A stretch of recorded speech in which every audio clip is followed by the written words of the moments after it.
오늘은 7월 30일 수요일 배를 탄 지 8일째 되는 날입니다. 아침을 먹으러 가요.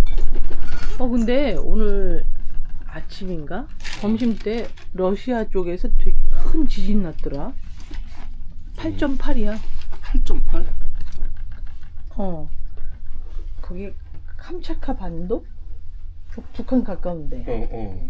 거기서 났더라고. 그래서 일본에는 막 쓰나미가 벌써 1. 몇 미터짜리가 오고 그랬대. 오케이.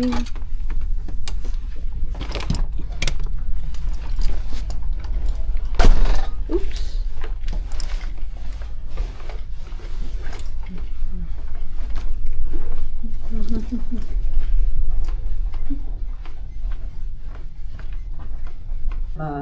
All over the world. For example, he had as a patient, he had the emperor of Brazil. So he was very, very, very famous.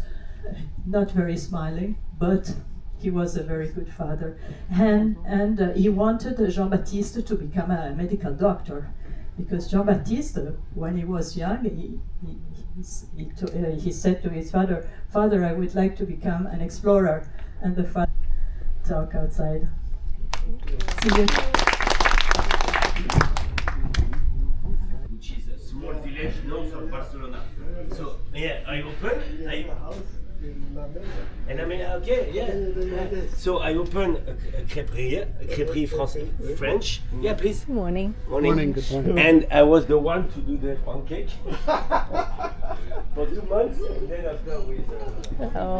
Good morning.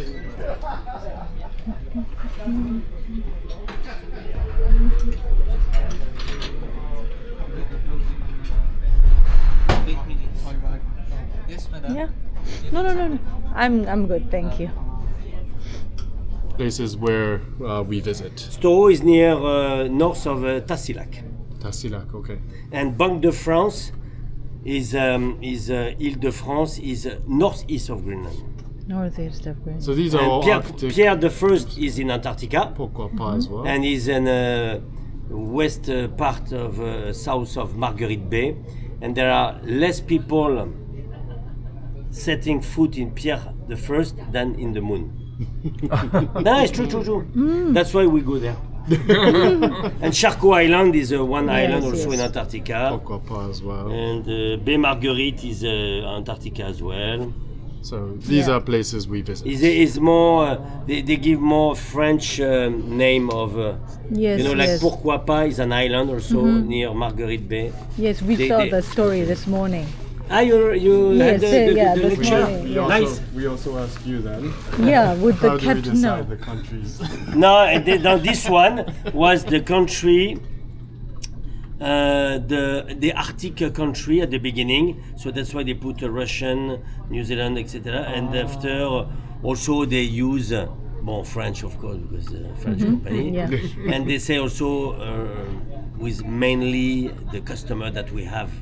US, Europe, Canada, China. Japan. Well, this one, Australia, yeah, Japan. Well, Not so many from no, but we like Japanese. I think this is a very.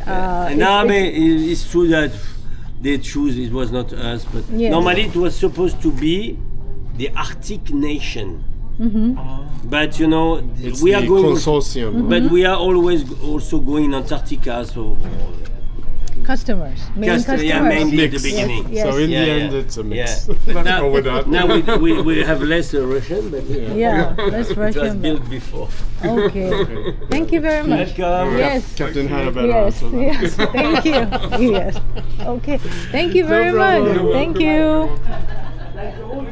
First, the group didn't even realize it happened either. Oh, that's good. Because our friends didn't know until dinner last night that I didn't make it.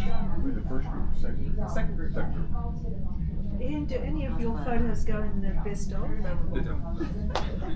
We do. So, these rather large birds in the Galapagos, the Falklands actually. Now, when I say these birds, their beak is about that long. So you get an idea of scale. So, I'm sitting I'm sitting nearby and I'm taking a picture of them. And what I wanted was from their, their eyebrows, these lovely little feathered eyebrows, to the tip of their beak, I wanted it sharp. So what do you think my consideration is there? Do I use shutter speed or aperture? Aperture. Aperture. And why do I use aperture? To blur out the background. Blur out the background, but also to control how much depth of field, you have that phrase, which is how much is in focus in terms of depth.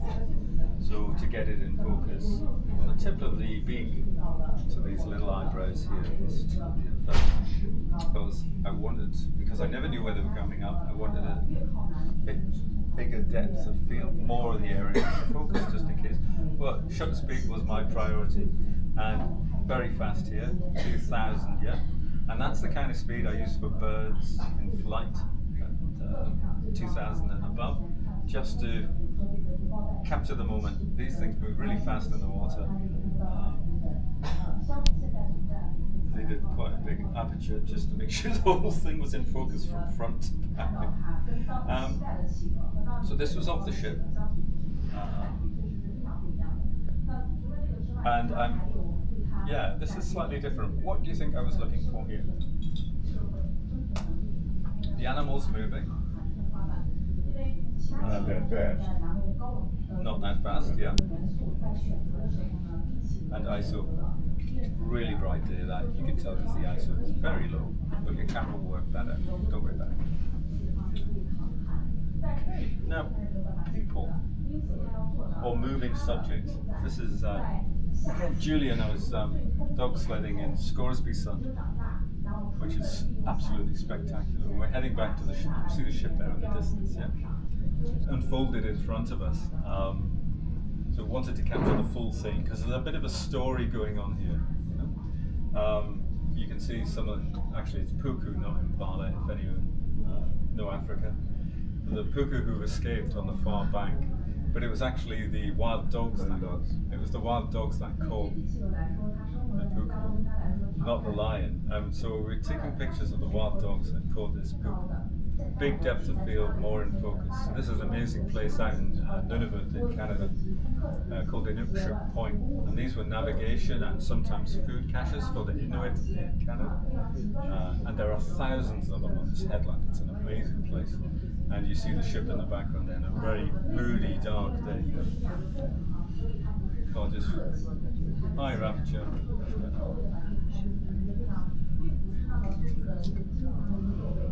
I briefly alluded to this yesterday.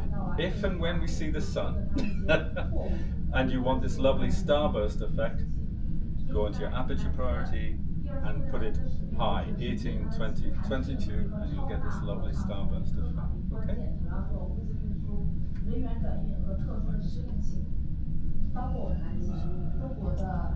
There we go. I'll just talk to him. There's a friend of mine in Apilotok, Greenland. I think we've covered it before. Okay.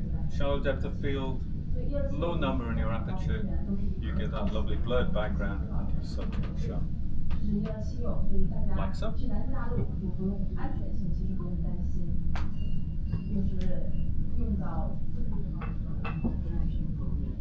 I think you've all got a handle of the figures, so I'll just skip through this just now. Yeah, in a shallower depth of field to get a picture of the Stonycroft giraffe, very rare giraffe. Only generally found in Zambia again. A bit smaller than a normal African giraffe. But I wanted the pattern on this, but I wanted to focus the foreground, and I was looking at the water behind to get that nice and sharp.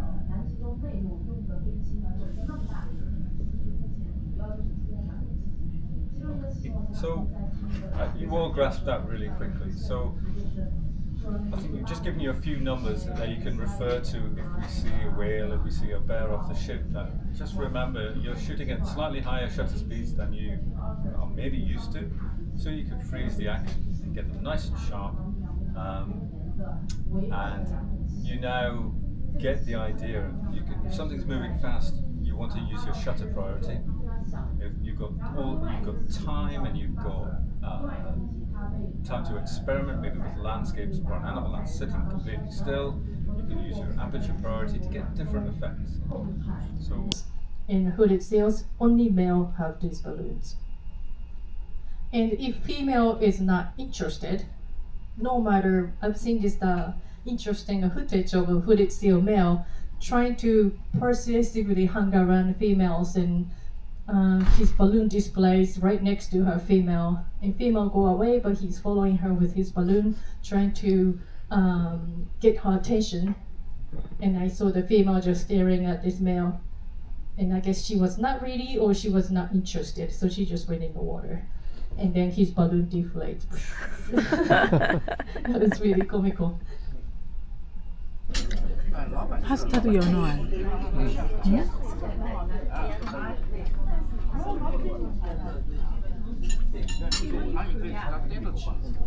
I think I've enjoyed being out on the ice as much as just getting to that rotation point of our planet. To be able to walk out across the floating sea ice and immerse myself in this very beautiful place, and then to sort of contemplate. After the hospital, and we built an airstrip near the hospital site, and the idea was that my family would fly up from Kathmandu periodically to join me.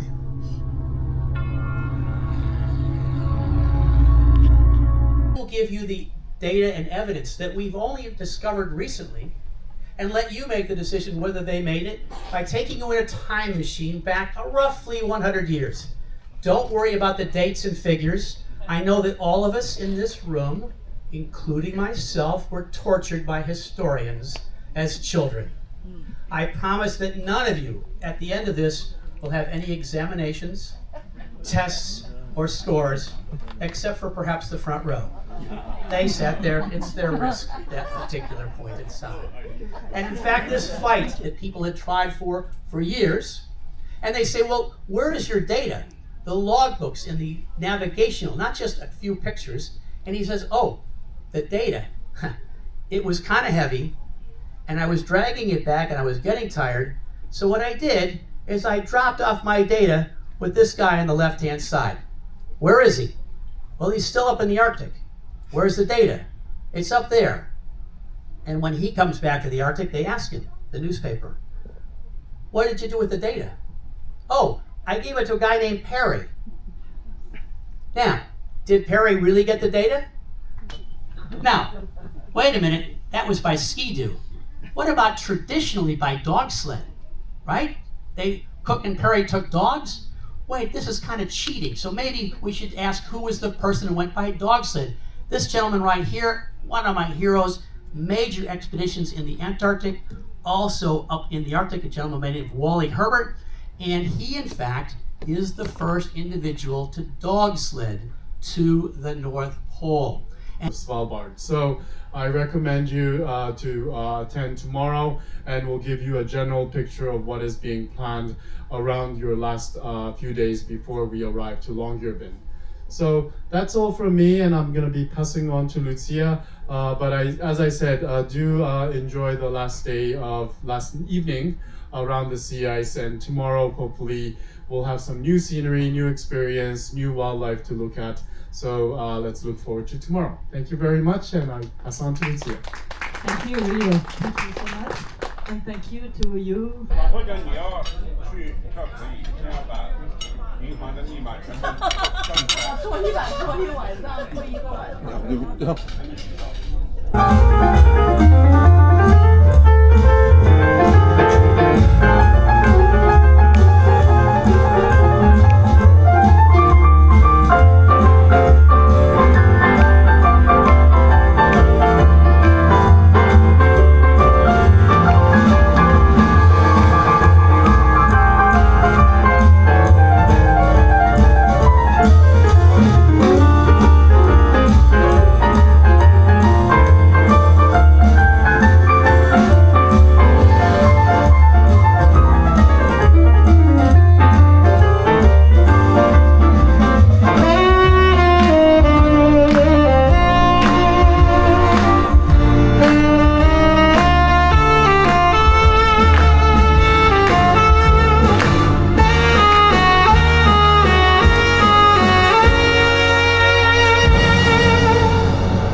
presented by some of the artists of Le Commandant Charcot tonight on the stage, Mr. Ivan. This is Rachel, Mr. Peter, Mademoiselle Tamara, sound light and video, Mr. Juan. Thank you, Juan. And of course, he is jazz, he is pianist, he is saxophone, he is an incredible, very talented musician, and a very warm soul, Mr. Michele Panari.